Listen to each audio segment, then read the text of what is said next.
Hello, my dears! Pessoal, vim falar sobre um problema que assombra muito nós brasileiros. Não sei se você sabe, mas só 3% dos brasileiros dominam a fluência no inglês. Ou seja, é muito pouca gente para tanto mercado. E nós brasileiros temos aquela coisa também, muitos de nós, queremos, por exemplo, ou ser promovidos no emprego, ou a gente quer fazer um mestrado, um doutorado, ou até viajar para o exterior, ou conhecer estrangeiros, ou ir morar no exterior. São N motivos para a gente poder aprender um segundo idioma. Mas eu quero falar com vocês hoje sobre os bloqueios que nos assombram. E o que são esses bloqueios? Gente, tem várias formas de uma pessoa ter um bloqueio para o aprendizado. E claro que cada caso é um caso, mas só para vocês saberem, às vezes pode ser que um desses bloqueios seja algo que você está passando. Por exemplo, eu quando fui fazer a minha primeira prova de inglês, eu entrei numa escola no meio do ano, e na escola que eu estudava no primeiro semestre daquele ano, não tinha inglês, e na outra que eu entrei, eles já tinham tido um semestre de inglês. Quando eu cheguei lá, na primeira semana, a professora chegou com uma prova para mim. E eu falei assim, chamei a professora e falei, nossa, eu não sei fazer isso aqui, eu ainda não estudei inglês. Ela, mas você precisa fazer esses exercícios. Aí eu, mas como que eu faço? Preencho as lacunas, mas eu preencho com o quê? Com o que tá no parênteses. Eu só copio o que tava no parênteses e coloquei lá, porque eu não fazia ideia. Pra mim, tudo aquilo ali parecia grego, eu não entendia nada de inglês. E isso acontece com muita gente que chega na escola, tem assim, anos de verbo to be e até hoje não sabe o que é esse bendito verbo. Gente, tudo bem, verbo ser ou estar, mas como que eu sei utilizar isso para poder desenvolver a minha expressão, para poder falar inglês, para poder, desenvolver do mesmo jeito que eu falo português? Como que isso acontece? Essa que é a falha. O nosso sistema educacional aqui no Brasil, ele pega um material que o MEC exige, que tem um peso semelhante aos materiais que a gente tem de português, geografia, história, só que a vivência do aluno não é levada em consideração nesse sentido. Claro que é um material muito bom, porque ele é baseado em materiais que são utilizados em escolas no exterior. Só que assim como a gente nasce num berço falando português e vai para a escola, e aí a gente aprofunda o nosso português em questão de aprender gramática, aprender redação, aprender a utilizar realmente da forma correta a nossa língua, aprender literatura. No inglês deveria ser a mesma forma.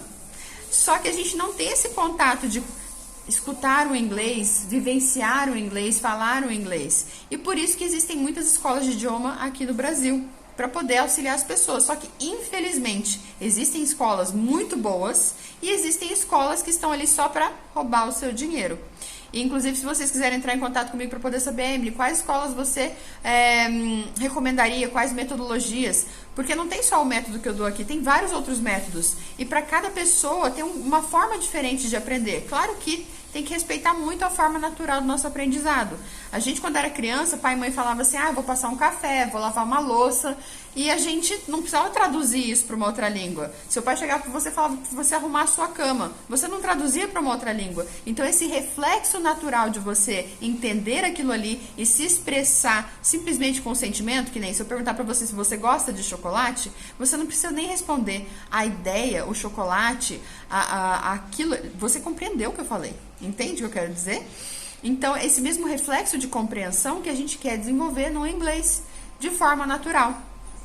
E, como esse vídeo é sobre os bloqueios, que tipos de bloqueios podem existir? Bom, pode existir aquele que nem o que eu passei de chegar a uma prova sem saber nada, a questão de o professor não saber explicar, porque eu não sei se vocês sabem, um segredinho interessante é que aqui no Brasil não há necessidade de você saber falar inglês para você ingressar numa universidade de letras, para você estudar inglês para ser professor de inglês. Então, tem muitos professores de inglês no Brasil, posso dizer até que a maioria, dando aulas em escolas regulares, e que não dominam o idioma. E isso é muito triste. Isso eu parei para pensar, eu tenho uma filha de 2 anos de idade, que eu vou ensinar inglês para ela em casa, mas quando ela for para a escola, eu quero ter certeza que o profissional que vai estar lá avaliando ela, que vai estar ensinando ela o aprofundamento no idioma, seja alguém competente. Seja alguém que tenha realmente noção daquilo que está falando. E é muito triste essa nossa realidade, gente. Então, já revelo aqui pra vocês o que acontece no nosso sistema educacional. Ele é muito falho nesse quesito. Mas eu não vim aqui para poder falar sobre méritos educacionais. Eu vou falar pra vocês dos bloqueios. Bom, tem aluno que chega aqui pra mim querendo passar no vestibular, tem aluno que chega aqui pra mim querendo passar no Enem. E quem chega aqui com 5, 6 meses de tempo para poder estudar, consegue fazer um desenvolvimento muito rápido, principalmente fazendo aula 5 vezes na semana, porque quanto mais contato, mais seu cérebro acostuma com a informação. E não é aquela coisa de ficar escrevendo muito não, gente, porque olha, curso que pega você para ficar só escrevendo muito tempo, o português, naquilo que você usa no dia a dia, você usa mais escrito ou falado? Eu tenho certeza de que é muito mais falado, nem que seja em áudio no WhatsApp, tá? Mas ele é falado. A língua, você pode pesquisar em qualquer artigo, as línguas são muito mais utilizadas na forma falada do que na forma escrita. E outras pessoas não vêm com legenda, então não adianta a gente colocar tradução toda hora para as pessoas. Existe essa necessidade de você aprender a assimilar o idioma da forma natural, do jeito que você assimila o português, sem ter que utilizar uma bengala, uma muleta, de você ter que traduzir para o português para depois você compreender o que a língua está falando. Isso não é um pensamento direto, ok? Então, eu gostaria de auxiliar vocês nesse bloqueio também, de você querer traduzir tudo. Tem a questão de, por exemplo, professor na escola. Tô falando de escola regular, tá, gente? Não tô falando de escolas de ensino de idiomas não agora. Mas tem professor que é rígido demais, às vezes passa muita tarefa, professor que não sabe explicar, professor que tira sarro, ou que os alunos, por conta de algum erro que você teve, você passou alguma vergonha, sofreu algum bullying. E aí a vergonha também ajuda a ter o bloqueio em questão à pronúncia, em questão à estrutura gramatical. Só que a gramática também não é tudo nessa vida, tá, gente? Claro que você falar correto é interessante, mas eu, por exemplo, não estou pensando em português quais as estruturas gramaticais eu estou utilizando para poder falar corretamente aqui com vocês. E eu acredito que eu esteja falando sim de forma correta e que vocês estão compreendendo o que eu estou falando. E é isso que importa. Qualquer teste de proficiência que você for fazer, um IELTS, um TOEFL, um Cambridge, todos eles vão o quê? Verificar se você consegue compreender e se expressar de forma correta na língua. Eles não vão perguntar para você o presente, do passado, o pretérito. Não. Isso não cai nessas provas. Então, tira essa ideia de que você tem que saber todas as gramáticas e o nome de todas as regras gramaticais. Não, não existe isso, ok?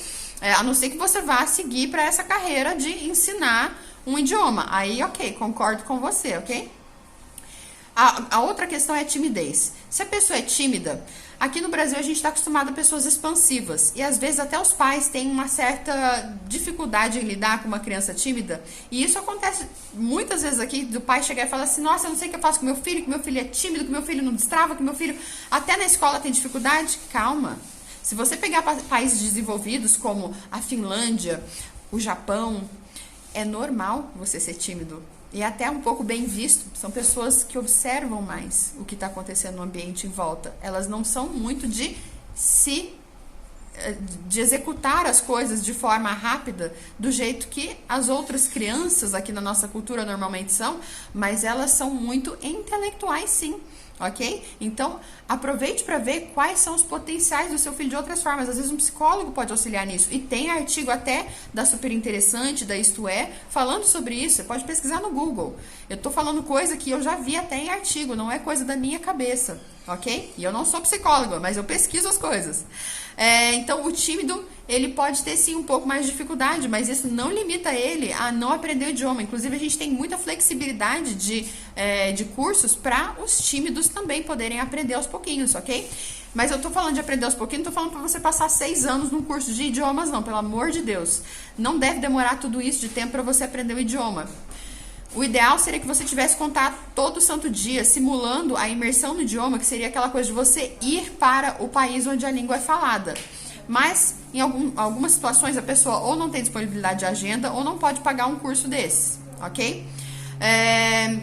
Mas existem N opções, e se você tiver dúvidas quanto a isso, eu estou aqui também para poder responder essas perguntas. Inclusive, vou passar o meu número pessoal, tá? O meu número particular de WhatsApp para você entrar em contato e falar para mim quais são suas dificuldades, quais são seus bloqueios, quais são suas dúvidas, o que te impede de falar um segundo idioma.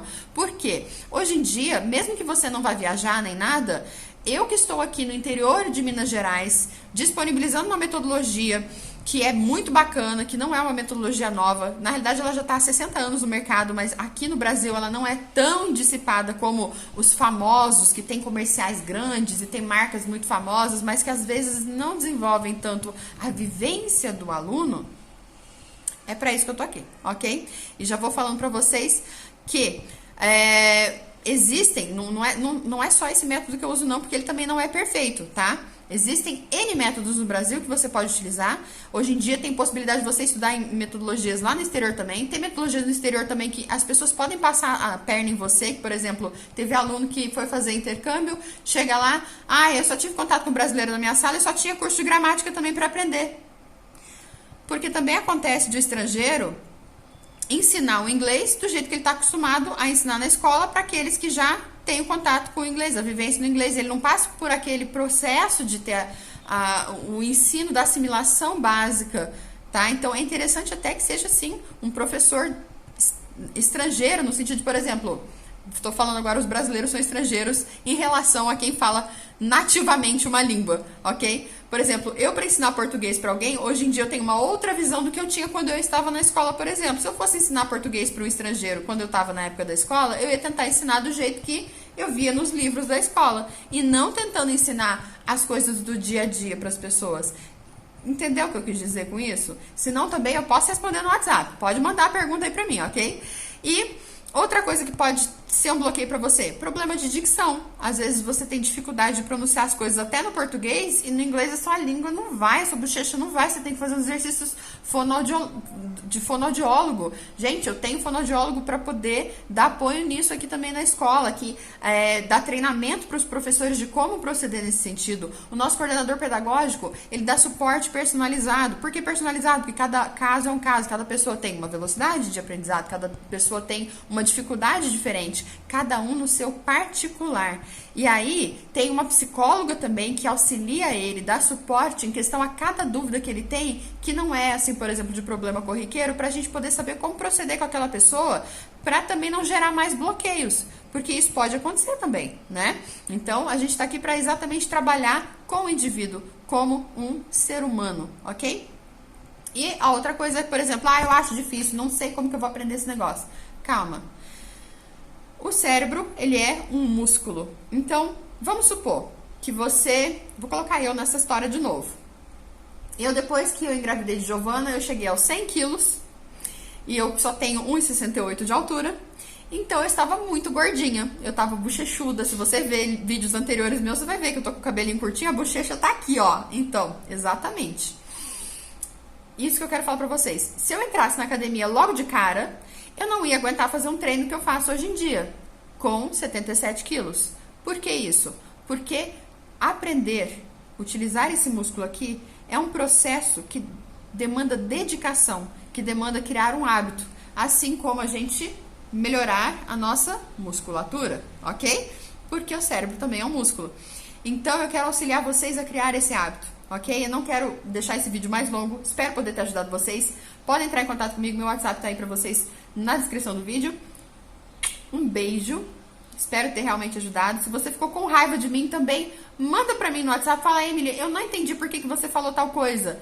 Eu vou explicar pra você de coração, ok? Porque eu tô aqui realmente pra poder auxiliar a maioria das pessoas, porque olha, é muito pouca gente que fala inglês aqui no Brasil e aqui parece um tabu o aprendizado desse idioma, e não deveria ser. A maior dificuldade que a gente tem realmente no inglês, e eu vejo isso geral, já passaram mais de 500 alunos por mim, eu posso dizer para vocês que a grande dificuldade é a diferença do alfabeto, porque o alfabeto tem uma pronúncia diferente, então você tem que usar uma musculatura diferente, e claro, o hábito de você ter o contato diário com a coisa. É só isso, não é nem a gramática, acredite se quiser. E eu espero poder ajudar vocês. Um beijo. See you on our next video. Bye bye.